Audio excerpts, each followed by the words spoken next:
So my name is Luís Campos. I am Emeritus Professor from Lisbon University, and I'm here as coordinator of the project representing my consultant company called pave. So my background is that I was coordinator of aerospace engineering degrees at my university since they were created until I retired, and this gave some broad experience on aeronautics that is useful for the coordination of the project. I've been involved also with the aeronautics project from the beginning as representative of my country, as consultant and as evaluator, and I've participated in over 20 projects and coordinated 2. The last one was PAR, and about 80% of membership of EFACA is common with this project, and of EFACA comes from this project PAR. So EFACA means environmental friendly aviation for all classes of aircraft, and it has 4 levels.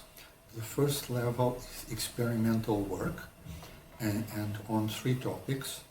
One is a propeller that can combine an electric motor with a gas turbine, and this is for hybrid propulsion systems.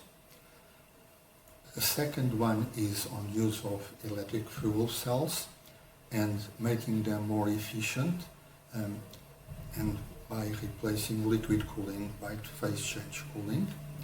A third one is to have a complete liquid hydrogen system from tank to combustor on the ground. Then the second level is to look at the environmental effects of aviation. So on one side on noise, which is most important near airports, and on emissions, which is important near airports and also en route for climate effects. Then the third level is to look at different classes of aircraft. So we look at battery power. This is for small local air mobility, and for the use of batteries as auxiliary power in bigger aircraft. Then we look at regional aircraft, and for this is hybrid turboelectric propulsion, so combining a gas turbine with a fuel cell as we studied before.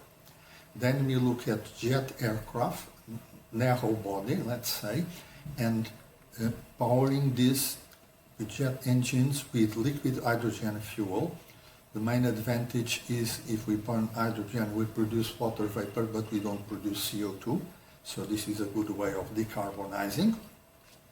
Then we also look at synthetic fuels, because for long-range aircraft, typical twin-layage or wide body, the only solution is to use these fuels, which when burned sent to the atmosphere the CO2 they took away when they were built, so they are carbon neutral. The fourth level and final level is a roadmap for the future of aviation, how the aviation market is going to evolve, and how we are going to limit the emissions and try to reach the targets of the European Union for 2035 and the targets of ICAO for 2050 net zero.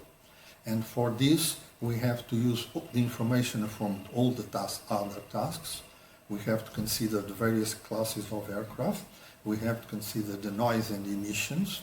We have to see how these new, less polluting aircraft replace older, more polluting aircraft, and how this replacement helps to meet the environmental targets.